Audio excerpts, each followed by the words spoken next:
Hello everyone. आज के इस सेशन में हम एनटीएससी स्टेज 1 एग्ज़ाम की प्रिपरेशंस को कंटिन्यू करते हुए अपने बायोलॉजी के चैप्टर सेल एंड टिश्यूज़ का एक मेजर टॉपिक कंटिन्यू करने जा रहे हैं and that is components of cell. Previous session में हमने अपने चैप्टर का ये मेजर टॉपिक स्टार्ट किया था, जिसके अंडर हमने फर्स्ट सेल कंपोनेंट डिस्कस भी कर लिया है, जो कि था सेल मेम्ब्रेन और you can say plasma membrane. तो सेल मेम्ब्रेन का स्ट्रक्चर क्या होता है, कैसे बनती है, फंक्शंस क्या होते हैं, सेल मेम्ब्रेन के अक्रॉस ट्रांसपोर्ट कैसे होता है, इन सभी चीज़ों के ऊपर हम डिस्कशन कर चुके हैं अपने प्रीवियस सेशन में। और आज के इस सेशन में हम नेक्स्ट 2 कंपोनेंट्स को डिस्कस करने जा रहे हैं। तो बेसिकली आज हम बात करेंगे सेल वॉल एंड साइटोप्लाज्म के ऊपर। सो आई होप आज के सेशन का जो टारगेट है वो सभी को एकदम क्लियर है। तो अब एक काम करते हैं, जल्दी से सेशन को स्टार्ट कर लेते हैं। So this is Vibhuti Khare, welcome to Magnet Brains, जहाँ पर आपको सभी चैप्टर्स के वीडियो लेक्चर्स मिलते हैं बिल्कुल फ्री ऑफ कॉस्ट। यानी कि मैग्नेट ब्रेन्स में आपको 2 चैप्टर्स पढ़ने के बाद किसी भी तरह का पेमेंट करने की या पैकेज परचेज करने की रिक्वायरमेंट बिल्कुल भी नहीं है, क्योंकि मैग्नेट ब्रेन्स आप सब तक पहुँचा रहा है क्वालिटी एजुकेशन बिल्कुल फ्री ऑफ कॉस्ट। तो इसी अच्छी बात से हम स्टार्ट कर लेते हैं आज का हमारा ये सेशन, जहाँ पर हम बात करेंगे सेल वॉल एंड साइटोप्लाज्म के ऊपर। तो सबसे पहले हम बात करते हैं सेल वॉल के बारे में। अब जैसा कि मैंने आपको प्रीवियस सेशन में समझाया था कि हमारे जितने भी लिविंग सेल्स होते हैं, उन सभी लिविंग सेल्स के अंदर का जो कंटेंट होता है उसको सराउंड करने के लिए एक आउटर मोस्ट कवरिंग होती है, एक आउटर मोस्ट मेम्ब्रेन होती है। और इस आउटर मोस्ट मेम्ब्रेन को ही हम क्या बोलते हैं, सेल मेम्ब्रेन, या आप इसको प्लाज्मा मेम्ब्रेन भी बोल सकते हो। ये कहानी है सभी लिविंग सेल्स की, ठीक है। लेकिन जब हम बात करते हैं प्लांट सेल्स की, बैक्टीरियल सेल्स की एंड फंगल सेल्स की, तो इन सेल्स में सेल मेम्ब्रेन तो होती है, लेकिन सेल मेम्ब्रेन के साथ ही साथ एक और एडिशनल लेयर प्रेजेंट होती है, और इस एडिशनल लेयर को ही हम क्या बोलते हैं, सेल वॉल। देखो यहाँ पे क्या लिखा गया है कि the plant cells as well as cells of bacteria and fungi possesses an additional layer outside the plasma membrane। Previous session में मैंने आपको बताया था कि प्लाज्मा मेम्ब्रेन जो होती है वो सभी लिविंग सेल्स में प्रेजेंट होती है, लेकिन जब हम बात करते हैं प्लांट सेल्स की, बैक्टीरियल सेल्स की, फंगल सेल्स की, तो इन सभी सेल्स में प्लाज्मा मेम्ब्रेन तो होती है, लेकिन उसके साथ ही साथ एक एडिशनल लेयर भी होती है। और वो कहाँ होती है, प्लाज्मा मेम्ब्रेन के बाहर होती है। कि अगर ये क्या है, अगर ये है प्लाज्मा मेम्ब्रेन, दूसरा कलर लेते हैं, अगर ये क्या है प्लाज्मा मेम्ब्रेन, तो इसके बाहर एडिशनल लेयर पाई जाएगी, और इस एडिशनल लेयर को ही हम क्या बोलते हैं, बेसिकली सेल वॉल। क्लियर हुआ? Now it is non living, rigid, completely permeable and is secreted by the cell itself to protect its contents। जो भी चीज़ें हमने प्लाज्मा मेम्ब्रेन के बारे में पढ़ी थी ना, कि लिविंग होती है, फ्लेक्सिबल होती है, इसका ऑपोजिट कर दो कहाँ, सेल वॉल में। तो सेल वॉल आप बोल सकते हो कि नॉन लिविंग होती है, जिंदा नहीं होती है। एट द सेम टाइम ये कैसी होती है, काफ़ी रिजिड होती है। भाई सिंगर एंड निकल्सन ने जो फ्लूइड मोज़ेक मॉडल दिया था, उसके हिसाब से हमने क्या करा था, सेल मेम्ब्रेन का स्ट्रक्चर समझा था, है ना। उस मॉडल के हिसाब से, फ्लूइड मोज़ेक मॉडल के हिसाब से जो सेल मेम्ब्रेन है उसका नेचर कैसा होता है, फ्लूइड होता है। यानी कि जो सेल मेम्ब्रेन है वो कैसी होती है, फ्लेक्सिबल होती है। लेकिन जब हम बात करते हैं सेल वॉल की, तो सेल वॉल पहली बात तो कैसी होती है, नॉन लिविंग होती है। सेल मेम्ब्रेन लिविंग होती है, लेकिन सेल वॉल नॉन लिविंग होती है। इसके अलावा ये काफ़ी रिजिड भी होती है, यानी कि बिल्कुल भी फ्लेक्सिबल नहीं होगी, और कंप्लीटली परमिएबल होती है। भाई सेल मेम्ब्रेन आप बोल सकते हो कि सिलेक्टिवली परमिएबल होती थी। मैंने आपको बताया था कि हम जिस भी सोसाइटी में रहते हैं, उस सोसाइटी में एक वॉचमैन अंकल का होना बहुत ज़रूरी है, ताकि वो सोसाइटी के अंदर आने वाले जितने भी लोग हैं उन पे नज़र रख सकें कि भाई कौन कौन लोग सोसाइटी के अंदर आ रहे हैं, किसके घर जा रहे हैं, किससे मिलने जा रहे हैं, कब आ रहे हैं, कब वापस जा रहे हैं। तो ये सब चीज़ों को आप बोल सकते हो कि इन सब चीज़ों के ऊपर निगरानी रखने के लिए हर सोसाइटी में एक वॉचमैन अंकल का होना इम्पॉर्टेंट है। सिमिलरली जब हम बात करते हैं सेल मेम्ब्रेन की, तो क्योंकि मैंने आपको बताया कि सभी लिविंग सेल्स में सेल्स के अंदर का जो कंटेंट होता है उसको सराउंड करने के लिए, उसको प्रोटेक्ट करने के लिए कौन सी कवरिंग होती है, तो सेल मेम्ब्रेन। तो बेसिकली सेल मेम्ब्रेन के ऊपर ना एक बहुत ही बड़ी रिस्पॉन्सिबिलिटी होती है कि सेल मेम्ब्रेन को सेल के अंदर का जो कंटेंट है उसको प्रोटेक्ट करना है। अब अगर सेल के बाहर कोई आप बोल सकते हो कि टॉक्सिक सब्सटेंस पड़ा है, तो वो टॉक्सिक सब्सटेंस कहीं सेल के अंदर ना चला जाए, सेल के साइटोप्लाज्म के साथ जाकर के मिल ना जाए, इसके लिए सेल मेम्ब्रेन को बहुत ही स्ट्रिक्ट होना पड़ता है कि कोई भी जो है ना एरी गैरी चीज़ सेल के अंदर नहीं जा सकती है। अब सपोज सेल के अंदर कोई मेटाबॉलिक प्रोसेस चल रही थी और इस मेटाबॉलिक प्रोसेस का एक इंटरमीडिएट प्रोडक्ट बना, है ना, मतलब उसको हम इंटरमीडिएट क्यों बोल रहे हैं, क्योंकि आगे जाकर के वो जो प्रोडक्ट है वो जाकर के एक फाइनल प्रोडक्ट देने वाला है। आई बात समझ में? तो सेल के अंदर कुछ मेटाबॉलिक प्रोसेस हुई और उसमें आप बोल सकते हो कि एक इंटरमीडिएट प्रोडक्ट बन गया जो कि आगे जाकर के एक फाइनल प्रोडक्ट बनाने वाला था क्यों? क्योंकि ये जो इंटरमीडिएट प्रोडक्ट बना है ना, ये इतना नॉटी था कि सेल के बाहर निकल गया। अब सेल के बाहर निकल गया, अब सेल के अंदर की चीज़ें बैठी हुई हैं कि कब वो वापस आएगा और कब जाकर के एक फाइनल प्रोडक्ट तैयार होगा। जो इंटरमीडिएट सब्सटेंस था वो ऑलरेडी क्या हुआ, सेल के बाहर चला गया, तो उसका जो बाहर जाना है वो सही नहीं है ना, क्योंकि अगर वो सब्सटेंस ही बाहर चला गया तो फिर फाइनल प्रोडक्ट कैसे बनेगा। तो इस चक्कर में क्या हुआ, सेल का नुकसान हो गया। तो सेल का नुकसान दोनों तरीके से हो रहा है कि टॉक्सिक सब्सटेंस अंदर आ रहा है, ज़रूरी चीज़ें सेल के बाहर जा रही हैं। तो इसीलिए सेल को सराउंड करने वाली जो सेल मेम्ब्रेन है उसके ऊपर एक भारी रिस्पॉन्सिबिलिटी होती है कि हर कोई चीज़ सेल के अंदर नहीं जा सकती है और ज़रूरी चीज़ें बेमतलब के सेल के बाहर नहीं जा सकती हैं। तो इस चीज़ को रेगुलेट करने के लिए हमारी जो मतलब सेल की जो सेल मेम्ब्रेन होती है वो सिलेक्टिवली परमिएबल हो जाती है कि चुन चुन के चीज़ों को अंदर या बाहर जाने देती है।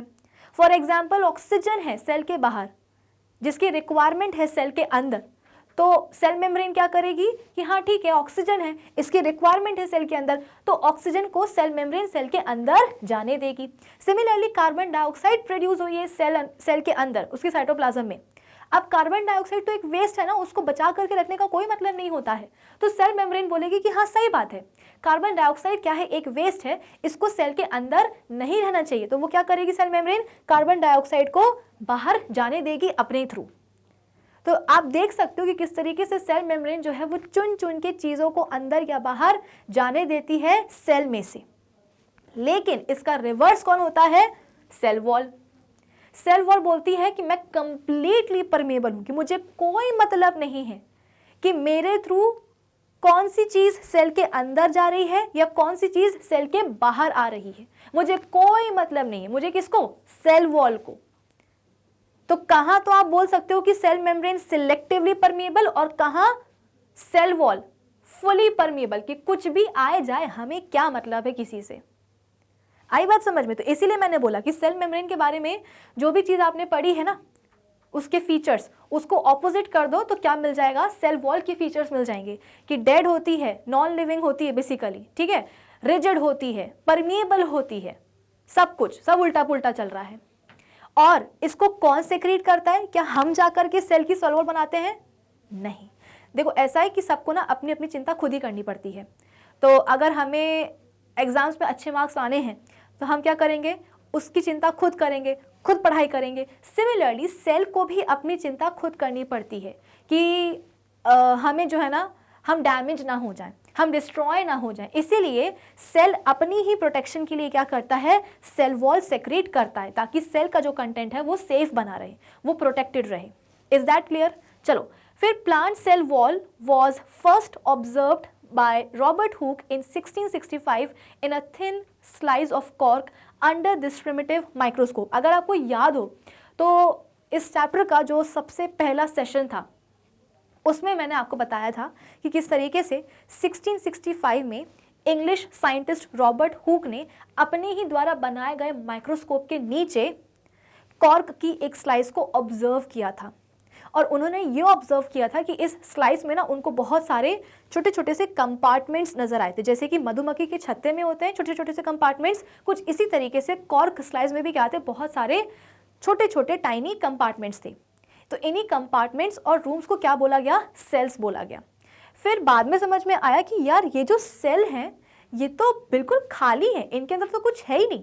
भाई सेल के कंपोनेंट्स हम पढ़ते जा रहे हैं। अब क्योंकि हमें ऑलरेडी पता है कि सेल के अंदर न्यूक्लियस होता है, साइटोप्लाज्म होता है, साइटोप्लाज्म में बहुत सारे ऑर्गेनल्स होते हैं, लेकिन रॉबर्ट हुक ने जिन सेल्स को डिस्कवर किया था कॉर्क स्लाइड्स में, वो सेल्स तो एब्सोल्युटली एम्प्टी थे। इसका मतलब क्या कि वो कॉर्क के सेल्स बेसिकली कैसे थे, डेड सेल्स थे, वो मरे हुए सेल्स थे। अब ऑब्वियस सी बात है ना, सेल्स मरे रहेंगे तो उनके अंदर क्यों साइटोप्लाज्म होगा, क्यों न्यूक्लियस होगा, क्यों सेल ऑर्गेनल्स होंगे, कुछ भी नहीं होगा। तो उन मरे हुए सेल्स को सराउंड करने वाली जो आप बोल सकते हो कि लेयर थी, वो लेयर ही क्या थी, सेल वॉल। तो इसीलिए यहाँ पे बोला गया है कि सेल वॉल को सबसे पहले रॉबर्ट हुक ने ही 1665 में डिस्कवर किया था। कहाँ, कॉर्क की एक थिन स्लाइस में, क्योंकि उन्होंने जो सेल्स को डिस्कवर किया था वो डेड सेल्स थे। तो डेड सेल्स को सराउंड करने वाली जो लेयर थी वो क्या थी, सेल वॉल थी। अब आप बोलोगे कि मैम सेल मेम्ब्रेन भी तो हो सकती है। अरे बुद्धू, माना कि प्लांट सेल्स में सेल वॉल तो होती है, साथ ही साथ प्लाज्मा मेम्ब्रेन भी होती है, लेकिन सेल कैसे हैं, वो तो मरे हुए हैं ना। भाई मैंने आपको पहले भी बताया था कि ये जो कॉर्क है ये मिलती कहाँ से है, तो एक स्पेनिश ओक ट्री होता है जिसकी जो बार्क होती है, जो छाल होती है ना पेड़ की, उस छाल से ऑब्टेन, उस बार्क से ऑब्टेन होने वाले सब्सटेंस को ही हम क्या बोलते हैं, कॉर्क बोलते हैं। तो जो कॉर्क लिया था, कॉर्क की थिन स्लाइस ली गई थी, वो बेसिकली क्या थी, वो डेड थी। क्यों डेड थी, क्योंकि उसको जो बनाने वाले सेल्स थे वो मर चुके थे। अब जब सेल्स ही मर चुके हैं तो लिविंग आप बोल सकते हो कि प्लाज्मा मेम्ब्रेन वहां पे रह करके क्या करेगी, कुछ करने की जरूरत नहीं है। वहां पे क्या होगी, सिर्फ और सिर्फ डेड सेल वॉल होगी, नॉन लिविंग सेल वॉल होगी। आई बात समझ में? चलिए अब इसके बाद में हम आगे आ जाते हैं इसके केमिकल कॉम्पोजिशन पे कि भाई जो सेल वॉल है वो काहे की बनी होती है। जैसे कि हमने प्लाज्मा मेम्ब्रेन के बारे में देखा था कि प्लाज्मा मेम्ब्रेन जो ना बनी होती है लिपिड बायलेयर की, प्रोटीन्स की, है ना, एक्सट्रिंसिक प्रोटीन, इंट्रिंसिक प्रोटीन्स, साथ ही साथ कार्बोहाइड्रेट्स की चेन्स भी होती हैं। तो सिमिलरली सेल वॉल भी तो किसी ना किसी सब्सटेंस की बनी होती है ना। तो यहाँ पे लिखा गया है कि the primary cell wall is chiefly composed of insoluble, ये फ्यूरियस नहीं होगा, वेरियस होगा, ठीक है ना, various polysaccharide cellulose, a carbohydrate present in plant cells. तो बेसिकली जो प्राइमरी सेल वॉल होती है, आप बस इतना याद रखो कि जो प्राइमरी सेल वॉल है वो किसकी बनी होती है, सेल्यूलोज की बनी होती है। बेसिकली सेल्यूलोज क्या होता है, एक पॉलीसेक्राइड होता है। जैसे कि यहाँ पे आपको एक इमेज नजर आ रही होगी, इसमें क्या है, ये प्लांट सेल है, ठीक है ना, और ये क्या है, पूरी प्लांट सेल की सेल वॉल है जो कि किसकी बनी है, सेल्यूलोज की बनी है। सेल्यूलोज क्या है, एक पॉलीसेक्राइड है जो कि बहुत सारी आप बोल सकते हो कि ग्लूकोज की सब यूनिट्स से बना होता है। यहाँ पे क्या लिखा है कि अ सेल्यूलोज मॉलिक्यूल जो होता है एक लॉन्ग अनब्रांच्ड चेन होती है थाउजेंड्स ऑफ ग्लूकोज यूनिट्स की। तो बहुत सारी ग्लूकोज की यूनिट्स आती हैं, जैसे कि ये है, ठीक है ना, बहुत सारी क्या है ग्लूकोज की यूनिट्स आ रही हैं। ये सभी के सभी क्या करेंगी, लंबी लंबी चेन्स बनवाएंगी, मतलब चेन्स बनाएंगी कंबाइन होकर के, और इन लंबी लंबी चेन्स को ही हम क्या बोलते हैं, बेसिकली सेल्यूलोज। तो सेल्यूलोज क्या है, एक पॉलीसेक्राइड है जिसको कि बनाया गया है बहुत सारी ग्लूकोज यूनिट्स के थ्रू। आई बात समझ में? चलो, तो हमारी जो मतलब हमारी नहीं, जो प्राइमरी सेल वॉल होता है, प्राइमरी सेल वॉल वो बेसिकली बनी होती है किस चीज़ से, तो आप बोलोगे सेल्यूलोज से। अब आप बोलोगे कि मैम ये प्राइमरी सेल वॉल का मतलब क्या है, क्या कोई सेकेंडरी सेल वॉल भी होती है? यस, जो आप बोल सकते हो कि यंग और एक्टिव प्लांट सेल्स जो होते हैं, ठीक है ना, जो यंग और एक्टिव प्लांट सेल्स जो होते हैं उनमें आप बोल सकते हो कि उन सेल की जो सेल वॉल होती है वो बेसिकली कैसी होती है, प्राइमरी। मैं आपको ये बताने की कोशिश कर रही हूँ कि प्राइमरी और सेकेंडरी सेल वॉल्स क्या होती हैं। जो प्लांट में यंग और एक्टिव सेल्स होते हैं उन सेल्स में प्राइमरी सेल वॉल होती है जो कि ऑफ कोर्स सेल्यूलोज की बनी होती। लेकिन जैसे जैसे प्लांट सेल्स मैच्योर होते जाते हैं, आप बोल सकते हो कि उन प्लांट सेल्स में सेल वॉल, जो प्राइमरी सेल वॉल है, उसके अंदर की तरफ एक और सेल वॉल डेवलप हो जाती है। क्या आप इस चीज को समझे कि ये क्या है, एक यंग एक्टिव प्लांट सेल है, तो इस प्लांट सेल को सराउंड करने वाली क्या है, सबसे पहले सेल वॉल है। ये क्या है, सेल वॉल है। आई बात समझ में? और हाँ, इसके अंदर क्या पाई जाएगी, इसके अंदर आप बोल सकते हो कि प्लाज्मा मेम्ब्रेन पाई जाएगी। पीएम मतलब कि प्लाज्मा मेम्ब्रेन। लेकिन जैसे जैसे प्लांट सेल्स मैच्योर होते जाते हैं, ये जो सेल वॉल है ना, इसको मैं लिख देती हूँ कि ये क्या है, प्राइमरी सेल वॉल है। ये क्या है, प्राइमरी सेल वॉल है। तो जैसे जैसे प्लांट सेल्स मैच्योर होते जाते हैं, ये जो प्राइमरी सेल वॉल है, इसके अंदर की तरफ एक और सेल वॉल डेवलप हो जाती है जिसे हम बोलते हैं सेकेंडरी सेल वॉल। तो कुछ इस तरीके का आपको सीन नजर आएगा कि ये क्या हो गई, प्राइमरी सेल वॉल के अंदर एक और सेल वॉल डेवलप, और इसे हम कहते हैं क्या, बेसिकली सेकेंडरी सेल वॉल। और सेकेंडरी सेल वॉल की जो खास बात है वो ये है कि ये बनी होती है लिग्निन एंड सुबेरिन से। ये किससे बनी होती है, लिग्निन एंड सुबेरिन से। तो याद रखिएगा, जो प्राइमरी सेल वॉल है वो बनी है सेल्यूलोज से, जो सेकेंडरी सेल वॉल है वो बनी है किससे, लिग्निन एंड सुबेरिन से। आई बात समझ में? अब इसके कारण, अब क्योंकि आप बोल सकते हो कि लिग्निन एंड सुबेरिन का डिपोजिशन हो चुका है सेकेंडरी सेल वॉल के ऊपर, जिसके कारण जो सेकेंडरी सेल वॉल है वो क्या हो जाती है, इम्परमिएबल हो जाती है सब्सटेंसेस के लिए। कहाँ तो हम सेल वॉल को बोलते हैं कि भाई परमिएबल है, कि जो चाहे सेल के अंदर जा सकता है, जो चाहे सेल के बाहर आ सकता है। लेकिन जब हम बात करते हैं कि सेकेंडरी सेल वॉल डेवलप हो जाती है मैच्योर प्लांट सेल्स में, तो वो जो सेकेंडरी सेल वॉल है उसके ऊपर आप बोल सकते हो कि लिग्निन एंड सुबेरिन का डिपोजिशन हो जाता है, और इन दोनों के डिपोजिशन के कारण जो सेकेंडरी सेल वॉल है वो इम्परमिएबल हो जाती है सब्सटेंसेस के लिए, यानी कि सेल के अंदर कुछ भी आ नहीं पाएगा, कुछ भी सेल के बाहर नहीं जा पाएगा। अब अगर ऐसा ही चलता रहा तो बेचारा सेल क्या होगा, मर जाएगा। और एग्जैक्टली ऐसे ही होता है कि जो मैच्योर, देखो जब यंग सेल्स हैं, जब एक्टिव सेल्स हैं, जब वो डिवाइड कर रहे हैं तो उनके पास केवल एक ही मेम्ब्रेन है, मतलब एक ही सेल वॉल है, प्राइमरी सेल वॉल। जैसे जैसे प्लांट सेल्स आप बोलते हो कि मैच्योर होते हैं, सेकेंडरी सेल वॉल डेवलप हो जाती है। सेकेंडरी सेल वॉल के ऊपर आप बोल सकते हो कि मतलब वो बनी होती है बेसिकली सुबेरिन और लिग्निन से।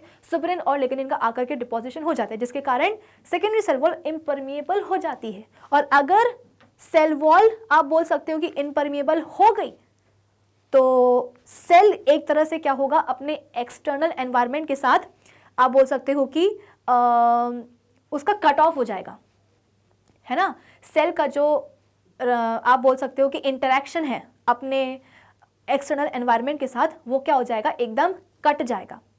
तो सेल ऑब्वियसली बात है क्या हो जाएगा, मरेगा। तो सेल बिकम्स डेड, और अल्टीमेटली जो सेल है वो मर जाते हैं। आई बात समझ में?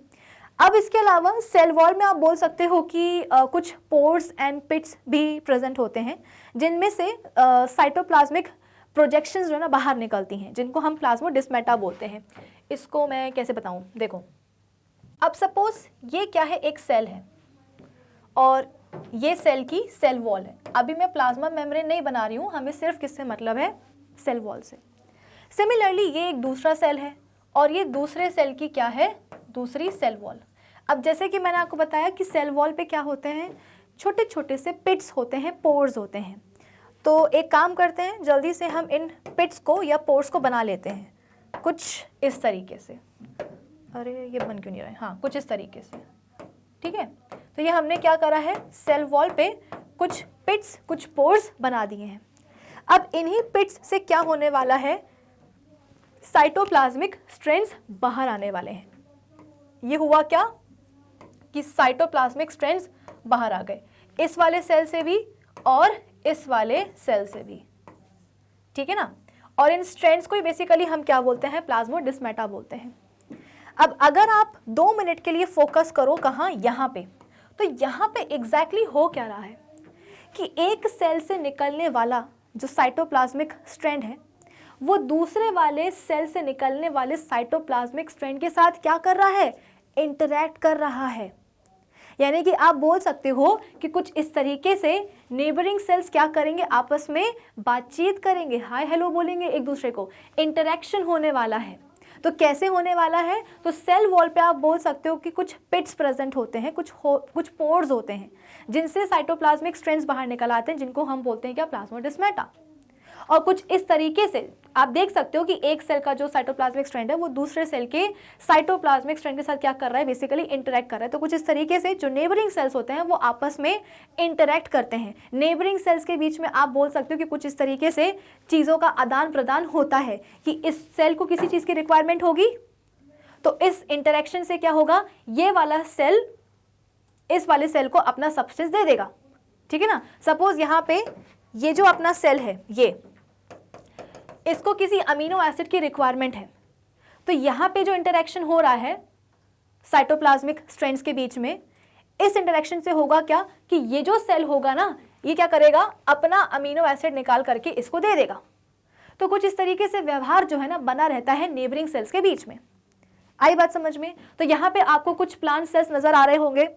प्लाज्मा मेम्ब्रेन यहाँ पे आपको बताई गई है, ये अंदर वाली। तो जैसे कि मैंने आपको बताया कि ऐसा नहीं है कि अगर प्लांट सेल्स में, फंगल सेल्स में, बैक्टीरियल सेल्स में सेल वॉल प्रेजेंट होती है तो उनमें प्लाज्मा मेम्ब्रेन नहीं होती। अरे बिल्कुल होती है, किसने बोला नहीं होती। देखो यहाँ पे भी है, यहाँ पे भी है और यहाँ पे भी है, ठीक है। प्लाज्मा मेम्ब्रेन सब में पाई जाएगी। बस इन लोगों में फर्क क्या होता है कि प्लाज्मा मेम्ब्रेन के अलावा एक और एडिशनल लेयर प्रेजेंट होती है आउटसाइड द प्लाज्मा मेम्ब्रेन, जिसे हम बोलते हैं सेल वॉल, ठीक है। तो यहाँ पे आप देख सकते हो कि ये क्या आ चुकी है, हरी हरी, ठीक है ना। ये क्या आ चुकी है, हरी हरी सेल वॉल आ चुकी है तीनों ही सेल्स में। और ये बेसिकली क्या है, ये प्राइमरी सेल वॉल है। इसके अंदर आपको ये दिखाई दे रही होगी डार्क कलर की, क्या ये डार्क कलर की, ठीक है ना, ये क्या दिखाई दे रही होगी, सेकेंडरी सेल वॉल। तो प्लाज्मा मेम्ब्रेन सबसे बाहर क्या होगी, प्राइमरी सेल वॉल, उसके अंदर होगी सेकेंडरी सेल वॉल और उसके अंदर होगी प्लाज्मा मेम्ब्रेन। अब देखो जो नेबरिंग सेल्स होते हैं वो, उनकी जो सेल वॉल होती है वो आपस में जुड़ी रहती है। कैसे जुड़ी रहती है, तो आप बोल सकते हो कि मिडिल लैमेला के थ्रू। इस डायग्राम में आपको मिडिल लैमेला भी बताई गई है। ये क्या है मिडिल लैमेला, तो जो नेबरिंग प्लांट सेल्स होते हैं उनकी जो सेल वॉल्स होती हैं वो आपस में सीमेंटेड रहती हैं। तो कैसे सीमेंटेड रहेंगी, तो इस मिडिल लैमेला के थ्रू। इसको कोई दूसरा कलर होना चाहिए, इसको हम बनाते हैं चलो पर्पल कलर से, ठीक है ना। तो ये क्या है, बेसिकली मिडिल लैमेला है। इस मिडिल लैमेला से होने क्या वाला है कि नेबरिंग सेल्स जो हैं, आस पड़ोस के जो सेल हैं, उनकी जो सेल वॉल्स हैं वो आपस में जुड़ी हुई हैं, सीमेंटेड हैं। क्लियर हुआ। चलो, तो इतना सब कुछ तो हम पढ़ चुके हैं। अच्छा, यहाँ पे क्या लिखा है, the primary cell wall provide mechanical strength and protection to the protoplast. अब कुछ बच्चों को समझ में नहीं आएगा कि मैम ये प्रोटोप्लास्ट क्या होता है। देखो, प्रोटोप्लास्ट का मतलब सेल ही होता है, लेकिन वो सेल कैसा, एक्सक्लूडिंग सेल वॉल। प्रोटोप्लास्ट में आप बोल सकते हो कि सेल आता है, प्लाज्मा मेम्ब्रेन आती है, साइटोप्लाज्म आता है, न्यूक्लियस आता है। तो सेल का अगर हम क्या करें, उसकी सेल वॉल निकाल दें तो वो क्या बन जाएगा, प्रोटोप्लास्ट बन जाएगा, ठीक है। तो सेल वॉल, जो प्राइमरी सेल वॉल होती है, उसका काम क्या होता है, mechanical strength and protection provide करना प्रोटोप्लास्ट को। ये पोरस होती है and considered permeable membrane. Obvious सी बात है, इसमें पोर्स प्रेजेंट होते हैं, जैसे कि मैंने आपको बताया साइटोप्लाज्मिक, आप बोल सकते हो कि स्ट्रैंड्स जो है ना बाहर निकल करके आ रहे हैं, प्लाज्मोडेस्माटा आ रहे हैं। तो ये पोरस होती है और ये परमिएबल मेम्ब्रेन मानी जाती है। फिर इसके अलावा जो सेकेंडरी सेल वॉल होती है, जो कि प्राइमरी सेल वॉल के अंदर आकर के डिपॉजिट होती है, मतलब अंदर आकर के बनती है, ये बेसिकली बनी होती है सुबरिन एंड लिग्निन से। So due to presence of lignin and suberin, the secondary cell wall जो होती है वो इम्परमिएबल हो जाती है सब्सटेंसेस के लिए, जिसके कारण जो सेल हैं उनकी डेथ हो जाती है। आई होप इतना सबको समझ में आया होगा। चलिए, नेक्स्ट पॉइंट क्या है, अब हम बात करते हैं प्लांट सेल वॉल के फंक्शंस की। किनके फंक्शंस क्या होते हैं। So it maintains the shape of the cells. जो प्लांट की सेल वॉल होती है वो बेसिकली क्या करने वाली है, सेल का शेप मेंटेन करने वाली है। ऐसा क्यों, आप खुद ही बताओ मुझे। आप बोल सकते हो कि हमारे पास क्या है, एक जेली है ना। जेली आप सभी को पता है कि कैसी होती है, काफ़ी स्क्विशी होती है ना, एकदम गिलगिली सी होती है। और उस जेली को मैंने क्या करा है, फर्दर और जो है ना उसको मैंने थोड़ा सा सॉफ्ट कर दिया है ना। तो क्या होगा, उस जेली का कोई शेप नहीं रह जाएगा। लेकिन अगर मैं जेली को एक कंटेनर में पैक कर दूं, स्टील के या प्लास्टिक के कंटेनर में, तो आप बोलोगे कि उस जेली का एक शेप आ जाएगा। जिस कंटेनर में आपने रखा है, जेली का शेप भी आप बोल सकते हो कि वही हो जाएगा, है ना। तो सिमिलरली अगर हम बात करेंगे किसकी, सेल वॉल की, या अगर हम बात करें प्लाज्मा मेम्ब्रेन की, तो प्लाज्मा मेम्ब्रेन बेसिकली क्या होती है, फ्लेक्सिबल होती है, फ्लूइड होती है नेचर में। तो प्लाज्मा मेम्ब्रेन अगर है अकेली सेल को सराउंड करने के लिए, तो आप बोल सकते हो कि जो प्लाज्मा मेम्ब्रेन है ना वो एक एग्जैक्ट शेप नहीं दे सकती है सेल को। क्यों, क्योंकि मतलब एक परफेक्ट शेप नहीं दे सकती है। क्यों, क्योंकि सेल मेम्ब्रेन खुद ही क्या होती है, फ्लेक्सिबल होती है। लेकिन जब हम बात करते हैं सेल वॉल की तो वो इतनी रिजिड होती है कि वो एक, आप बोल सकते हो कि डेफिनेट शेप दे देती है किसको, सेल्स को। सेल का जो शेप है वो मेंटेन करती है कौन, सेल वॉल। लेकिन ऐसा नहीं है कि प्लाज्मा मेम्ब्रेन को कुछ करती नहीं है, कि हमने बोला कि एनिमल सेल्स में जो है ना सेल वॉल नहीं होती है, सिर्फ प्लाज्मा मेम्ब्रेन होती है। तो एनिमल सेल्स के पास जो है कोई डेफिनेट शेप नहीं होता, होता है शेप होता है भाई। सेल मेम्ब्रेन का हमने एक फंक्शन पढ़ा था कि ये सेल्स को एक फॉर्म प्रोवाइड करती है। अगर सेल मेम्ब्रेन ना हो तो सेल के पास उसका कोई फॉर्म हो ही ना। अगर मैं बोलूँ कि ये देखो ये क्या है, एक सेल है, ये देखो सेल का न्यूक्लियस है, आप बोलोगे कि कहाँ दिख रहा है सेल, भाई कहीं नहीं दिख रहा। तो अगर मैं क्या करूँ, इस सेल को सराउंड करने वाली प्लाज्मा मेम्ब्रेन बना दूं, तो क्या यहाँ पे आपको अब सेल दिखा, एग्जैक्टली ठीक है। चलो फिर इसके बाद में क्या है, it protects the cells from mechanical injury and prevents their desiccation. तो बेसिकली आप बोल सकते हो कि ये सेल्स को मैकेनिकल इंजुरी वगैरह से जो ना प्रोटेक्ट करती है, और सेल्स का जो डेसिकेशन होता है यानी कि जो सेल्स जो सूख जाते हैं, मतलब सेल्स को सूखने से बेसिकली बचाती है। देखो मैं आपको बताऊं, प्लांट सेल्स जो होते हैं ना हमारे, प्लांट सेल में बेसिकली क्या होता है ना कि एक बड़ा सा सेंट्रल वैक्यूल होता है, ठीक है ना। अगर मैं प्लांट सेल बनाऊं तो ये क्या है, प्लांट सेल की सेल वॉल है, ये क्या है, उसकी सेल मेम्ब्रेन है, और सेल मेम्ब्रेन के अंदर आप बोल सकते हो कि एक बड़ा सा वैक्यूल होता है, जिसे हम बोलते हैं क्या, सेंट्रल वैक्यूल। और इस सेंट्रल वैक्यूल की खास बात क्या होती है कि ये फिल्ड होता है सेल सेप से, भरा होता है किससे, सेल सेप से, ठीक है ना। और ये वैक्यूल इतना फूल जाता है मोटा होकर के कि बेचारा जो न्यूक्लियस होता है ना, भाई प्लांट सेल है तो न्यूक्लियस तो होगा ना, तो जो न्यूक्लियस होता है वो बेचारा साइड में शिफ्ट हो जाता है इस मोटे सेंट्रल वैक्यूल के कारण, कि इतनी सारी सेल की जो है ना मैक्सिमम वॉल्यूम सेंट्रल वैक्यूल ही ऑक्यूपाई करके बैठा रहता है, और उसमें भरा होता है क्या, बहुत सारा सेल सेप। और आप बोल सकते हो कि जो न्यूक्लियस है वो साइड में बेचारा शिफ्ट हो जाता है, ठीक है। तो यहाँ पे हुआ क्या कि मतलब आप बोल सकते हो कि प्लांट सेल के अंदर जो ना बहुत सारा क्या है, फ्लूइड है, तो उस फ्लूइड को सूखने से बचाना है। तो इसके लिए कौन बचाने में मदद करेगा, तो आप बोलोगे सेल वॉल उसकी। फिर इसके बाद में ये जो सेल वॉल है वो basically provides mechanical support against gravity. जो सेल वॉल है प्लांट सेल्स की वो क्या करती है, ग्रेविटी के अगेंस्ट एक मैकेनिकल सपोर्ट प्रोवाइड करती है। भाई आपने देखा होगा कि हमारे जो प्लांट्स होते हैं, एक छोटा सा पौधा क्यों ना हो, तुलसी का ले लो, गुलाब का ले लो, है ना, छोटा सा पौधा जो होता है वो ग्रेविटी के अगेंस्ट खड़ा होता है। भाई अगर मैं आपसे बोलूं, हम अगर ह्यूमन बीइंग्स की बात करें कि देखो हम ग्रेविटी के अगेंस्ट खड़े, कि ग्रेविटी हमको नीचे खींच रही है लेकिन हम ऊपर की तरफ ऐसे खड़े हैं, ऐसा नहीं होता कि हम पूरे टाइम जो ना लेटे रहते कि ग्रेविटी हमको खींच रही है तो हम लेटे हुए हैं ज़मीन पर, ऐसा नहीं होता। हम खड़े रहते हैं कि नहीं खड़े रहते हैं, दौड़ते भी हैं, सब कुछ करते हैं। तो सिमिलरली प्लांट्स के पास भी एबिलिटी होती है कि प्लांट्स को, भाई अर्थ तो सभी को अपनी तरफ खींचती है, सब पे ग्रेविटेशनल पुल लगाती है, तो प्लांट्स पे भी क्या कर रहा है, अर्थ ग्रेविटेशनल पुल लगा रही है ना। लेकिन फिर भी प्लांट्स जो है वो ऊपर ऐसे खड़े रहते हैं, मिट्टी के ऊपर ऐसे आ जाते हैं और लंबे होते जाते हैं होते जाते हैं होते जाते हैं, और अल्टीमेटली आप बोल सकते हो कि बड़े बड़े ऊंचे ऊंचे पेड़ बन के रेडी हो जाते हैं।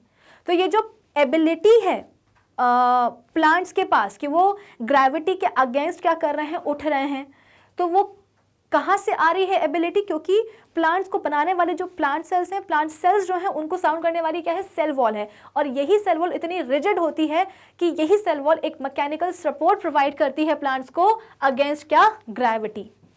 So it is due to the rigid cell wall that the aerial parts बोले तो वो वाले प्लांट के पार्ट्स जो कि मिट्टी के ऊपर होते हैं, ठीक है। तो ये रिजिड सेल वॉल के ही कारण होता है कि प्लांट्स के जो एरियल पार्ट्स होते हैं वो अपने आप को इरेक्ट रखते हैं और अपनी जो लीफ है उनको सनलाइट में बेसिकली एक्सपोज्ड रखते हैं, ताकि प्रॉपरली क्या हो, फोटोसिंथेसिस हो, खाना बने, एनर्जी मिले और प्लांट्स जो है ना वो ग्रो करते जाएं। तो being freely permeable it allows the materials to pass in and out of the cell. तो परमिएबल है बेसिकली फ्रीली सेल वॉल, तो फिर कोई भी चीज़ को जो है ना वो अलाउ कर देगी अपने थ्रू पास होने के लिए, सेल के अंदर सेल के बाहर सब कुछ पॉसिबल होता है। तो ये चीज़ आप हमेशा ध्यान रखेंगे कि सेल वॉल रिजिड होती है जिसके कारण एक मैकेनिकल सपोर्ट मिलता है प्लांट्स को अगेंस्ट ग्रेविटी, जिसके कारण जो प्लांट्स के एरियल पार्ट्स होते हैं, भाई अगर अभी कभी आपने एक छोटे से हर्ब की एक छोटे से पौधे का स्टैम देखा हो, उसकी रूट्स देखी हो, उसकी पत्तियां देखी हो, पत्तियों की स्टॉक देखी हो, तो वो बहुत ही नाजुक होते हैं, बहुत ही कोमल होते हैं कि आप उनको हाथ से बस ऐसे कर दो तो वो टूट जाएंगे। लेकिन इतने नाजुक होने के बावजूद वो ग्रेविटी के अगेंस्ट खड़े रहते हैं। क्यों? क्योंकि उन पार्ट्स को अगर हम बात करें स्टॉक, मतलब लीव्स की जो स्टॉक होती है ना, उसकी अगर हम बात करें तो लीफ की जो स्टॉक है वो बाकायदा जो है ना मिट्टी के ऊपर है। ऐसा नहीं कि मिट्टी में जाकर के गिर गई हो, वो कि प्लांट जो है ना वो क्या कर रहे हो, ऐसे ऐसे ऐसे ऐसे रेंग रहे हो मिट्टी में, ऐसा नहीं होता, वो खड़े रहते हैं अपनी जगह पे। तो लीफ की जो स्टॉक होती है वो इतनी नाजुक होती है कि आप उसको ऐसे करोगे वो टूट जाएगी, है कि नहीं? लेकिन फिर भी वो इतनी नाजुक होते हुए भी आप बोल सकते हो कि मिट्टी के ऊपर आकर के खड़ी है, और इनफैक्ट सनलाइट में कैसी होती है, बढ़िया तरीके से एक्सपोज होती है। क्यों? क्योंकि वो जो लीफ की स्टॉक है वो बनी होती है प्लांट सेल्स की, और प्लांट सेल्स में क्या होते हैं, रिजिड सेल वॉल होती है। तो रिजिड सेल वॉल क्या करती है, उसको पीछे से एक सपोर्ट प्रोवाइड करती है कि नहीं तुम खड़ी रहो चाहे कुछ भी हो जाए, ठीक है ना। ग्रेविटी के अगेंस्ट मैकेनिकल सपोर्ट प्रोवाइड करना होता है। किसको? सेल वॉल को। आई बात समझ में? चलिए, तो इतना हुआ क्या अपनी सेल वॉल की। अच्छा, अभी कहानी खत्म नहीं हुई है सेल वॉल की। अभी देखो, एक होता है प्लाज्मोलिसिस। प्लाज्मोलाइसिस क्या होता है? Basically it is the process in by which a plant cell loses water when placed in a hypertonic solution, a solution having higher amount of solute than the cell। हम क्या कर रहे हैं? Basically plant cell को एक hypertonic solution में रख रहे हैं, एक ऐसे सोल्यूशन में जिसमें कि सॉल्यूट का जो कॉन्सेंट्रेशन है वो ज़्यादा है। किससे ज़्यादा है? तो सेल के अंदर भी तो कोई ना कोई सॉल्यूट होगा ना। वही सेल के अंदर, जैसे कि मैंने आपको बताया कि प्लांट सेल जो होता है उसमें एक बड़ा सा सेंट्रल वैक्यूल होता है जो कि सेल सेप से भरा होता है ना। तो उस सेल सेप में आप बोल सकते हो कि बहुत सारी चीज़ें होती हैं, विटामिन्स होते हैं, आयंस होता है, पानी होता है, बहुत सारी चीज़ें होती हैं। तो कुल मिला के आप बोल सकते हो कि सेल के अंदर भी क्या होते हैं? सॉल्यूट होते हैं। सॉल्यूट का कॉन्सेंट्रेशन वहाँ भी होता है सेल के अंदर भी। तो अब हम क्या कर रहे हैं? प्लांट सेल को एक ऐसे सोल्यूशन में डाल रहे हैं जिस सोल्यूशन में सॉल्यूट का जो कॉन्सेंट्रेशन है वो कैसा है? सेल के कंपैरिजन में ज़्यादा है। आई रिपीट, हम अभी सेल वॉल, प्लांट सेल को एक ऐसे सोल्यूशन में डाल रहे हैं जिसमें कि सोल्यूशन, आई रिपीट कि हम प्लांट सेल को बेसिकली क्या कर रहे हैं? एक ऐसे सोल्यूशन में डाल रहे हैं जिसमें कि सॉल्यूट का जो कॉन्सेंट्रेशन है वो कैसा है? ज़्यादा है as compared to that of cell. तो अगर सॉल्यूट सेल के बाहर ज़्यादा है, इसका मतलब क्या कि सॉल्वेंट सेल के बाहर कैसा होगा? कम होगा। भाई दो ही चीज़ें तो पॉसिबल होती है ना। सॉल्यूट अगर कम है तो सॉल्वेंट ज़्यादा होगा, सॉल्यूट अगर ज़्यादा है तो सॉल्वेंट कम होगा। तो अगर हम बोल रहे हैं कि सेल जिस सोल्यूशन में पड़ा हुआ है उस सोल्यूशन में सॉल्यूट कैसा है? ज़्यादा है, तो सॉल्वेंट क्या हो जाएगा? अपने आप कम हो जाएगा। और अगर हम बोल रहे हैं कि सेल के अंदर सॉल्यूट कैसा है? कम है, इसका मतलब क्या कि सॉल्वेंट है ज़्यादा। तो सेल के अंदर का जो आप बोल सकते हो कि सॉल्वेंट होगा वो देखेगा अपने बाहर, मतलब जो बाहर सोल्यूशन है उसको देखेगा। सेल के अंदर का जो सॉल्वेंट है वो बाहर जो सोल्यूशन है उसके सॉल्वेंट को देखेगा कि अरे यार, वो सोचेगा कि मैं जहां हूं, मैं कहां हूं? अभी सेल के अंदर हूं। तो सॉल्वेंट सोचेगा कि मैं जहां हूं वहां पे मेरा कॉन्सेंट्रेशन कैसा है? ज्यादा है, और बाहर जो सोल्यूशन है उसमें मेरा कॉन्सेंट्रेशन कम है। तो मुझे क्या करना चाहिए? Higher concentration to lower concentration में जाना चाहिए। तो इससे क्या होगा? सेल के अंदर का जो सॉल्वेंट होगा ना, जो सेल के अंदर का फ्लूइड होगा, वो धीरे धीरे धीरे करके क्या होगा? आउटर सोल्यूशन में जाता जाएगा, क्योंकि आउटर सोल्यूशन कैसा है? हाइपरटोनिक है, उसमें सॉल्यूट कैसा है? ज्यादा है सेल के अंदर के कंपैरिजन में। यानी कि सॉल्वेंट कैसा है? कम है। सेल के अंदर आप बोल सकते हो कि सॉल्वेंट ज्यादा है, तो सेल के अंदर का सॉल्वेंट बाहर जाने लगेगा, जिसके कारण जो सेल है वो बेसिकली श्रिंक होता जाएगा। So the actual process behind is the movement of water outwards due to osmosis resulting in the shrinkage of the entire cell. अब सेल के अंदर का पानी जा रहा है तो सेल क्या नाचेगा? क्या नहीं, सेल श्रिंक होता जाएगा। As osmosis requires zero energy, plasmolysis becomes an out of control process.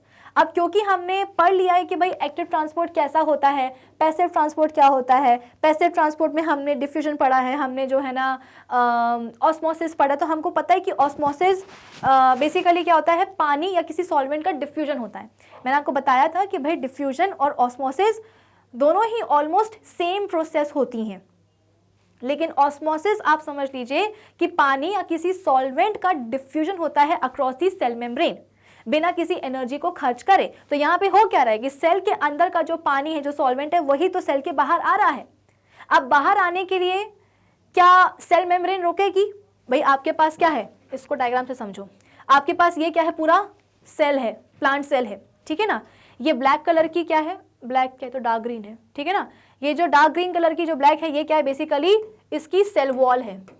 Cell wall को क्या पड़ी है, सेल वॉल को मैंने अभी भी बताया कि कैसी होती है, परमिएबल होती है, कि सेल को कोई मतलब नहीं होता कि सेल के अंदर क्या जा रहा है, सेल के बाहर क्या आ रहा है, उसको कोई मतलब नहीं है। किसको? सेल वॉल को। तो सेल वॉल तो ठहरी क्या, फ्रीली परमिएबल। सेल वॉल के अंदर क्या है, तो आप बोलोगे कि मैम प्लाज्मा मेम्ब्रेन है। लेकिन प्लाज्मा मेम्ब्रेन भी पानी का जो मूवमेंट हो रहा है अंदर से बाहर, वो नहीं रोक सकती। क्यों नहीं रोक सकती? क्योंकि सेल मेम्ब्रेन क्या है, सेल मेम्ब्रेन इम्परमिएबल नहीं होती है, सेल मेम्ब्रेन सिलेक्टिवली परमिएबल है। वो तो सॉल्वेंट को, पानी को अपने थ्रू आने जाने देती है। सॉल्यूट को चुन चुन के तुम ये नहीं आ सकता, तो ये नहीं आ सकता, ये नहीं आ सकता, ये आ सकता है, कुछ इस तरीके से। तो सेल वॉल को कुछ नहीं पड़ी है रोकने की। जो भी पानी आ रहा है सेल के अंदर से बाहर, वो आने देगी। सेल मेम्ब्रेन भी आप बोल सकते हो कि नहीं रोक सकते, क्योंकि सेल मेम्ब्रेन कैसी होती है, सिलेक्टिवली परमिएबल होती है। वो पानी को, सॉल्वेंट को अपने थ्रू जाने देगी, बिना वो भी किसी एनर्जी के खर्च करे। तो बेसिकली ये जो ऑस्मोसिस हो रहा है पानी का, कि जो पानी है वो सेल के अंदर से बाहर हाइपरटोनिक सोल्यूशन में आ रहा है, ये एक आउट ऑफ कंट्रोल प्रोसेस हो जाती है। इस पर कोई भी लगाम नहीं रख सकता है, कोई भी कंट्रोल नहीं कर सकता है, जिसके कारण एक्सेसिव पानी का लॉस हो जाएगा। और जो आप बोल सकते हो कि पूरा का पूरा जो सेल है वो क्या हो जाएगा, कोलैप्स हो जाएगा। आई बात समझ में? तो बेसिकली आप बोल सकते हो इस प्रोसेस को हम क्या बोलते हैं, प्लाज्मोलाइसिस बोलते हैं। और इसकी अलग अलग स्टेजेस होती है, जैसे कि ये क्या है, एक नॉर्मल सेल है। ये बेसिकली क्या है, एक नॉर्मल सेल है। और इस नॉर्मल प्लांट सेल को हमने क्या करा है, एक हाइपरटोनिक सोल्यूशन में, जैसे कि यहाँ पे आपको दिख रहा होगा, एक हाइपरटोनिक सोल्यूशन में क्या करा है, हमने इस नॉर्मल प्लांट सेल को डाला है। तो शुरुआत की स्टेज में बेसिकली क्या होगा कि जैसे जैसे हमने क्या करा है, प्लांट सेल को हाइपरटोनिक सोल्यूशन में डाला है, तो क्या होगा, सेल के अंदर का जो पानी होगा वो धीरे धीरे से बाहर निकलना शुरू कर देगा, हाइपरटोनिक सोल्यूशन में जाना शुरू कर देगा धीरे धीरे से। तो होगा क्या, बेसिकली आप बोल सकते हो कि जिस समय सेल का थोड़ा सा पानी क्या कर रहा है, सेल से बाहर निकल रहा है, तो उस समय जो प्रोटोप्लास्ट है ना, वो सेल वॉल के ऊपर प्रेशर लगाना थोड़ा सा कम कर देगा। प्रोटोप्लास्ट मैंने आपको अभी अभी समझाया कि सेल को ही हम क्या बोलते हैं, प्रोटोप्लास्ट। यानी कि सेल की आप सेल वॉल हटा दो, सेल की अगर आप सेल वॉल हटा दोगे तो क्या बन जाएगा, वो प्रोटोप्लास्ट बन जाएगा। तो इस समय क्या हो रहा है कि जब हमने सेल को हाइपरटोनिक सोल्यूशन में डाला, तो आप बोल सकते हो कि जरा सा पानी क्या हुआ, बाहर निकला। अब जब पानी बाहर निकल रहा है, तो जो प्रोटोप्लास्ट है ना, वो सेल वॉल के ऊपर अब थोड़ा सा प्रेशर लगाना कम कर रहा है। अदरवाइज क्या होता है कि जो प्रोटोप्लास्ट है ना, वो सेल वॉल के ऊपर ऐसे बाहर की तरफ, जो सेल वॉल है उस पर जो प्रोटोप्लास्ट है वो ऐसे बाहर की तरफ क्या करता है, प्रेशर लगाता है। अब जब इससे पानी क्या कर रहा है, बाहर निकल रहा है, तो प्रोटोप्लास्ट अब सेल वॉल के ऊपर प्रेशर लगाना थोड़ा सा कम कर देगा। अब क्या हुआ, धीरे धीरे धीरे धीरे जो अमाउंट ऑफ वाटर है वो सेल के अंदर से सेल के बाहर जाता जा रहा है इनटू हाइपरटोनिक सोल्यूशन। तो अब क्या होगा, ये जो प्लाज्मा मेम्ब्रेन है ना सेल की, ये प्लाज्मा मेम्ब्रेन सेल वॉल से धीरे धीरे से अलग होने लग जाएगी। ठीक है, जो सेल मेम्ब्रेन है सेल की, प्लांट सेल की, वो सेल वॉल से अलग होने लग जाएगी। बेसिकली जो प्रोटोप्लास्ट है वो श्रिंक हो रहा है। प्रोटोप्लास्ट बोले तो सेल वॉल को छोड़कर के जो पूरा सेल है, साइटोप्लाज्म, प्लाज्मा मेम्ब्रेन, न्यूक्लियस, इस पूरे को हम क्या बोलते हैं, प्रोटोप्लास्ट। तो जब पानी निकलने लगेगा बाहर, तो सबसे पहले प्रोटोप्लास्ट जो प्रेशर लगाती है सेल वॉल के ऊपर, वो कम हो जाएगा। फिर और जब पानी बाहर निकलेगा तो प्रोटोप्लास्ट बेसिकली क्या होगा, श्रिंक होगा। इस श्रिंकेज से क्या होगा कि जो सेल मेम्ब्रेन है वो धीरे धीरे करके क्या करेगी, सेल वॉल से जो है ना सेपरेट होने लगेगी। एक ऐसी स्टेज आएगी जहां पर आप बोल सकते हो कि जो सेल मेम्ब्रेन है वो अधिकतर जगहों से सेल वॉल से सेपरेट हो चुकी रहेगी। एक ऐसी स्टेज आएगी जहां पे आप बोल सकते हो कि प्लांट सेल की जो सेल मेम्ब्रेन है, ये जो सेल मेम्ब्रेन है, ये बेसिकली आप बोल सकते हो कि अधिकतर जगहों से सेल वॉल से सेपरेट हो चुकी रहेगी। और अल्टीमेटली आपको कुछ ऐसा स्ट्रक्चर दिखने वाला है, इसको आप बोलते हो प्लाज्मोलाइज्ड सेल। जिसमें कि पूरा का पूरा जो प्रोटोप्लास्ट है वो क्या हो चुका है, श्रिंक हो चुका है। अब आप बोलोगे कि मैम अगर सेल श्रिंक हो ही रहा है तो सेल वॉल क्यों नहीं श्रिंक हो रही है? वो तो जैसी थी शुरुआत में वैसी की वैसी बनी हुई है। वो इसलिए क्योंकि सेल वॉल क्या होती है, रिजिड होती है। वो जैसी है वो वैसी की वैसी रहेगी। वो तो प्लाज्मा मेम्ब्रेन होती है फ्लेक्सिबल, कि प्रोटोप्लास्ट श्रिंक हो रहा है तो लगे हाथ प्लाज्मा मेम्ब्रेन भी क्या होती है, श्रिंक हो जाती है, सिकुड़ जाती है। वो अपना शेप चेंज कर सकती है बेसिकली, लेकिन सेल वॉल के पास ये अपॉर्चुनिटी नहीं होती क्योंकि वो काफ़ी रिजिड होती है। तो जिसके कारण क्या होगा, पूरा का पूरा आप बोल सकते हो कि जो प्रोटोप्लास्ट है वो क्या हो जाएगा, बेसिकली ऐसे श्रिंक हो जाएगा। और जो सेल मेम्ब्रेन है, आप देख सकते हो कि यहाँ पे जो सेल मेम्ब्रेन है वो क्या हो चुकी है, पूरे तरीके से सेल वॉल से डिटैच हो चुकी है। तो इसको हम बोलते हैं क्या, प्लाज्मोलाइज्ड सेल। आई बात समझ में? चलिए, तो क्योंकि ये जो पानी का बाहर जो पानी बाहर जा रहा है वो कैसे जा रहा है, ऑस्मोसिस के थ्रू, जिसमें कि जीरो एनर्जी खर्च होती है। तो ये एक आउट ऑफ कंट्रोल प्रोसेस हो जाती है, जिसके कारण एक्सेसिव पानी जो है वो सेल के अंदर से निकल करके सेल के बाहर चला जाता है, जिसके कारण जो सेल है वो कोलैप्स हो जाता है। सेल वॉल वैसी की वैसी रहती है, जो प्रोटोप्लास्ट है वो पूरा श्रिंक हो जाता है, और इसी को हम बोलते हैं क्या, प्लाज्मोलाइसिस। ओके, तो अब यहाँ पे जाकर के हमारे सेल वॉल की जो कहानी है वह होती है खत्म। अब हम बात करते हैं किसकी, साइटोप्लाज्म की। अब साइटोप्लाज्म क्या होता है, द फाइंड, ये क्या है, semi fluid matrix of a cell between the nucleus and the plasma membrane containing various organelles and inclusions is called cytoplasm. तो बेसिकली यहाँ पे एक आपको प्रॉपर डेफिनेशन दी गई है किसकी, साइटोप्लाज्म की, एक सेमी फ्लूइड मैट्रिक्स, ठीक है ना। एक सेमी फ्लूइड मैट्रिक्स सेल का, जो कि किसके बीच में प्रेजेंट होता है, सेल के न्यूक्लियस और प्लाज्मा मेम्ब्रेन के बीच में, जिसमें कि बहुत सारे क्या होते हैं, सेल ऑर्गेनल्स होते हैं, इंक्लूजन्स होते हैं। इसी सेमी फ्लूइड मैट्रिक्स को हम क्या बोलते हैं, साइटोप्लाज्म बोलते हैं। तो अब तो आप नहीं बोलोगे साइटोप्लाज्म क्या होता है, एक semi fluid matrix of the cell, जो कि सेल के न्यूक्लियस और प्लाज्मा मेम्ब्रेन के बीच में प्रेजेंट होता है, जिसमें कि बहुत सारे सेल ऑर्गेनल्स होते हैं और सेल इंक्लूजन्स होते हैं। जैसे कि ये क्या है, अपना पूरा सेल है, ये क्या है, इसकी प्लाज्मा मेम्ब्रेन है, ये क्या है, इसका न्यूक्लियस है। तो न्यूक्लियस और प्लाज्मा मेम्ब्रेन के बीच में, न्यूक्लियस और प्लाज्मा मेम्ब्रेन के बीच में ये जो आपको पूरा फ्लूइड मैट्रिक्स दिखाई देता है, इसी को हम बोलते हैं क्या, cytoplasm. Often under the free surface of the cell, the cytoplasm is very viscous and called ectoplasm. ठीक है, the internal cytoplasm is however more non-viscous and is termed as endoplasm. तो आप बोल सकते हो बेसिकली कि हम साइटोप्लाज्म को जो है ना दो पार्ट्स में ऐसे डिवाइड कर सकते हैं, एक होता है एक्टोप्लाज्म और एक होता है एंडोप्लाज्म। जो एक्टोप्लाज्म है वो आप बोल सकते हो कि थोड़ा सा विस्कस होता है, और जो एंडोप्लाज्म है वो मोर नॉन विस्कस होता है, ठीक है। चलो, फिर इसके बाद में अगर हम बात करेंगे कंपोजिशन की, तो कंपोजिशन क्या होता है, जैसे कि मैंने आपको बताया कि ये सेमी फ्लूइड होता है, सेमी फ्लूइड मैट्रिक्स होता है, और इसमें जेली लाइक मटेरियल होते हैं, हैविंग फॉलोइंग कंपोनेंट्स। क्या क्या कंपोनेंट्स होते हैं, तो cytosol, cell organelles and cell inclusions, ठीक है। सेल इंक्लूजन्स जो टॉपिक है उसको हम चैप्टर का जो मतलब जब हम सारे सेल ऑर्गेनल्स पढ़ लेंगे ना, इसके बाद में मैं आपको सेल इंक्लूजन्स के बारे में और डिटेल में समझाऊंगी, ठीक है। अभी के लिए आप याद रखेंगे कि जो साइटोप्लाज्म है उसमें क्या होता है, cytosol, cell organelles and cell inclusions. अब हम बात करते हैं साइटोसोल की, कि द लिक्विड और fluid part of the cytoplasm is nearly transparent and is called cytosol या साइटोप्लाज्मिक मैट्रिक्स। तो बेसिकली हम बार बार बोल रहे हैं कि साइटोप्लाज्म क्या है, एक सेमी फ्लूइड मैट्रिक्स है। तो मेरा सवाल आपसे ये है कि आखिर ये साइटोप्लाज्म सेमी फ्लूइड मैट्रिक्स क्यों बन रहा है, क्योंकि साइटोप्लाज्म को बनाने वाला जो उसका एक कंपोनेंट है साइटोसोल, वो बेसिकली क्या है, लिक्विड है। आई बात समझ में? तो अगर मैं बोल रही हूँ कि साइटोप्लाज्म क्या है, एक फ्लूइड मैट्रिक्स है, तो वो फ्लूइड मैट्रिक्स क्यों है, क्योंकि साइटोप्लाज्म को बनाने के लिए आप बोल सकते हो कि जो कंपोनेंट आया है वो कंपोनेंट कैसा है, लिक्विड है। सो द लिक्विड या fluid part of cytoplasm is nearly transparent. Cytoplasm का जो फ्लूइड और जो लिक्विड पार्ट होता है वो नियरली कैसा होता है, ट्रांसपेरेंट होता है, और उसको हम क्या बोलते हैं, साइटोसोल, या उसका दूसरा नाम क्या होता है, साइटोप्लाज्मिक मैट्रिक्स।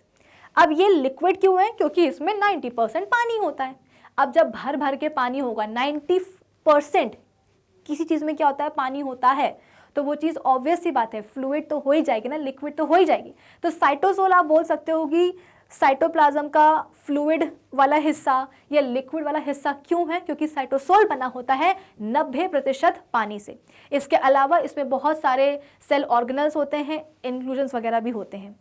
नाउ साइटोसोल आप बोल सकते हो कि इसमें बहुत सारे आयंस होते हैं, बायोमोलिक्यूल्स होते हैं such as minerals, sugars, amino acids, nucleotides, enzymes, vitamins, dissolved gases etcetera necessary for the biosynthetic processes of the cell. तो कुल मिलाकर के साइटोसोल में आपको तमाम सारी चीज़ें मिलती हैं, गैसेस मिलते हैं, एंजाइम्स मिलते हैं, है ना, और विटामिन्स मिलते हैं, शुगर्स मिलती हैं, मिनरल्स मिलते हैं, बहुत सारी चीज़ें जो कि सेल की आप बोल सकते हो कि बायोसिंथेटिक प्रोसेसेस के लिए ज़रूरी होते हैं। Now the cytosol contains waste material too. Cytosol में आप बोल सकते हो कि वेस्ट मटेरियल भी होते हैं। All these materials may be present either as true solution or as colloids। तो ये जितने भी substances हैं ये या तो true solutions के फॉर्म में प्रेजेंट होते हैं या colloids के फॉर्म में। अब इसके बाद में कुछ मेन फंक्शंस हैं, 5 नहीं है 4 ही हैं, वो पढ़ लेते हैं कि it is the seat of metabolic processes of the cell. अधिकतर मेटाबॉलिक प्रोसेसेस जो भी सेल में होती हैं वो कहाँ होती हैं, साइटोप्लाज्म में ही होती हैं। It is a storehouse for the new raw materials needed for metabolism in both the cytoplasm and the nucleus। अब साइटोप्लाज्म और न्यूक्लियस में जैसे कि मैंने आपको बताया कि अधिकतर जो मेटाबॉलिक प्रोसेसेस है वो कहाँ चलती हैं, तो साइटोप्लाज्म में ही चलती है। तो साइटोप्लाज्म क्या होता है, सीट होती है, एक जगह होती है जहाँ पे सेल की मेटाबॉलिक प्रोसेसेस होती हैं। अब थोड़ी बहुत एक्टिविटीज़ न्यूक्लियस में भी होती है। तो न्यूक्लियस और साइटोप्लाज्म में होने वाली जो मेटाबॉलिक एक्टिविटीज़ हैं उसमें जो भी रॉ सब्सटेंसेस लग रहे हैं उन रॉ सब्सटेंसेस को सप्लाई कौन करता है, तो अगेन आप बोलोगे कौन, साइटोप्लाज्म। तो बेसिकली जो हमारा साइटोप्लाज्म है सेल का वो एक स्टोर हाउस की तरह काम करता है कि उस स्टोर हाउस में तमाम सारे सब्सटेंसेस मिलते हैं। वो बेसिकली आप बोल सकते हो कि रॉ मटेरियल्स यहाँ पे मिलते हैं जिनकी रिक्वायरमेंट मेटाबॉलिक एक्टिविटीज़ में होती है, जो कि सेल साइटोप्लाज्म में होती हैं या सेल के न्यूक्लियस में होती हैं। So it distributes the nutrients, metabolites and enzymes in the cell. अब अगर किसी एक सेल ऑर्गेनल को कुछ सब्सटेंस चाहिए है तो उस सेल ऑर्गेनल तक वो सब्सटेंस पहुँचाने का काम किसका होता है, तो अगेन साइटोप्लाज्म का ही होता है। इसका मतलब ये है कि सेल में किसी भी चीज़ को जब किसी भी चीज़ की रिक्वायरमेंट होती है, फॉर एग्जांपल न्यूट्रिएंट्स की, मेटाबोलाइट्स की, एंजाइम्स की, तो इन सभी चीज़ों को सही जगह तक ट्रांसपोर्ट कराने की जो जिम्मेदारी है वो किसके पास होती है, तो साइटोप्लाज्म की। ठीक है। इसके अलावा it brings about exchange of materials between the cell organelles. For example हमारे पास क्या है, एंडोप्लाज्मिक रेटिकुलम, ये क्या है, एक सेल ऑर्गेनल है, और दूसरा है गोल्जी कॉम्प्लेक्स, ये क्या है, गोल्जी कॉम्प्लेक्स। ठीक है, और गोल्जी कॉम्प्लेक्स भी क्या है, अपना एक दूसरा सेल ऑर्गेनल है। तो हमारे पास 2 सेल ऑर्गेनल्स आ चुके हैं। अब गोल्जी कॉम्प्लेक्स को काम करने के लिए एक सब्सटेंस की रिक्वायरमेंट है, और ये सब्सटेंस, ये मटेरियल उसको कहाँ से मिलने वाला है, एंडोप्लाज्मिक रेटिकुलम से। यानी कि आप बोल सकते हो कि यहाँ पे 2 सेल ऑर्गेनल्स के बीच में क्या होने वाला है, चीज़ों का एक्सचेंज होने वाला है। तो ये बात सही है कि गोल्जी कॉम्प्लेक्स को सब्सटेंस चाहिए है किसके पास से, एंडोप्लाज्मिक रेटिकुलम के पास से।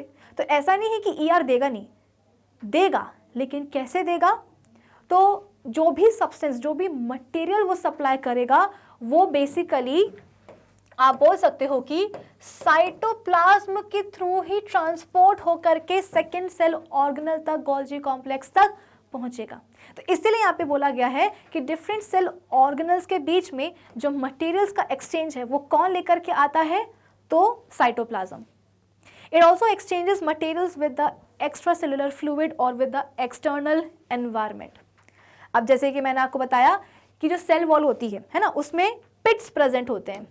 इन पिट्स के थ्रू क्या होता है, साइटोप्लाज्मिक स्ट्रैंड्स बाहर आ जाते हैं जिनको हम प्लाज्मोडेस्माटा बोलते हैं, और इन्हीं साइटोप्लाज्मिक स्ट्रैंड्स के थ्रू जो नेबरिंग सेल्स हैं वो बेसिकली आपस में क्या करते हैं, इंटरैक्ट करते हैं। तो 2 सेल्स के बीच में जो इंटरेक्शन हो रहा है, मटेरियल्स का जो एक्सचेंज हो रहा है वो कैसे हो रहा है, तो साइटोप्लाज्म ही लेकर के आ रहा है। इसके अलावा आप बोल सकते हो कि सेल के अंदर क्या चाहिए, ऑक्सीजन चाहिए है, सेल के बाहर है और क्या, बहुत सारी ऑक्सीजन। तो सेल के बाहर से, सेल के एक्सटर्नल एनवायरनमेंट से क्या होगा, ऑक्सीजन चली आएगी। तो ये ऑक्सीजन कहाँ आएगी, सेल के साइटोप्लाज्म में ही आएगी, और फिर ये साइटोप्लाज्म क्या करेगा, डिस्ट्रीब्यूट कर देगा। मैंने आपको बताया ना कि सेल में जब भी किसी को भी किसी भी चीज़ की रिक्वायरमेंट होती है तो उसको डिस्ट्रीब्यूट करने की रिस्पॉन्सिबिलिटी, ट्रांसपोर्ट करने की रिस्पॉन्सिबिलिटी साइटोप्लाज्म की ही होती है। कि अगर न्यूक्लियस को कुछ मेटाबॉलिक प्रोसेस करनी है, उसके लिए रॉ मटेरियल चाहिए है, तो वो कहाँ मिलेगा? साइटोप्लाज्म में मिलेगा। साइटोप्लाज्म ही लेकर के जाएगा न्यूक्लियस तक। सेल ऑर्गेनल्स के बीच में मटेरियल्स का एक्सचेंज हो रहा है, तो वो कैसे होगा? साइटोप्लाज्म के थ्रू ही होगा। कि साइटोप्लाज्म क्या करेगा? अपने अंदर वो सब्सटेंस को डालेगा और ले जा करके किसी दूसरे सेल ऑर्गेनल तक दे आएगा, पहुंचा देगा।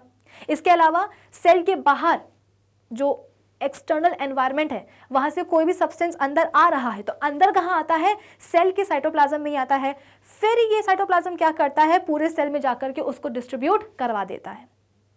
आई बात समझ में? तो कुल मिलाकर के जो सेल का साइटोप्लाज्म है वो बहुत ही इंपॉर्टेंट कंपोनेंट है सेल के लिए। ठीक है, तो इसी के साथ में आज का हमारा सेशन होता है पूरा कंप्लीट। आज के सेशन में हमने सेल वॉल और साइटोप्लाज्म के बारे में डिस्कशन किया है। उम्मीद करती हूँ कि जो भी बातें मैंने आपको बताई हैं वो सबको समझ में आई होंगी। तो आज के सेशन के लिए बस इतना ही। अब हम मिलेंगे अपने अगले सेशन में, और अगले सेशन में हम डिस्कस करेंगे न्यूक्लियस को। ठीक है, तब तक आप क्या करोगे? करना आपने ये है कि गूगल पे जाकर के टाइप करना है magnetbrains.com।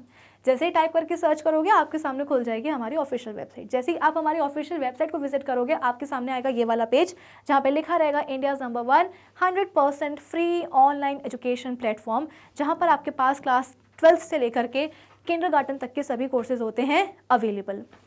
अब इसके अलावा सपोज आपको NTSC के सब्जेक्ट्स देखने हैं, तो आप कैसे देखोगे? इसी पेज में आपको एक्सप्लोर टॉप कोर्सेज का एक ऑप्शन दिखेगा, जहाँ पे सबसे पहले आपके सामने आएगा NTSC का ऑप्शन। जैसे ही आप NTSC के ऑप्शन पे क्लिक करोगे या टैप करोगे, आपके सामने सभी NTSC के सब्जेक्ट्स आपको दिखाई देने लग जाएंगे। अब सपोज हमें क्या करना है? केमिस्ट्री पढ़ना, तो हम क्या करेंगे? NTSC केमिस्ट्री पे जाएंगे। जैसे इस पर क्लिक करेंगे आपके सामने खुल जाएगा यहाँ पे ये वाला पेज, जहाँ पे लिखा रहेगा NTSC केमिस्ट्री बाय विभूति खरे।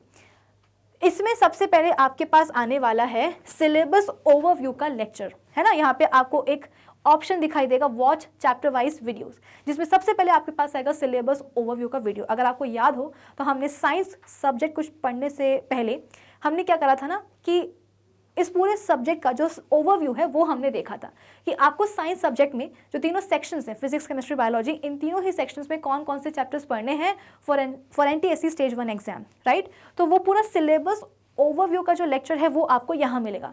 तो जैसे ही आप इस पर क्लिक करोगे वो वाला लेक्चर खुल जाएगा।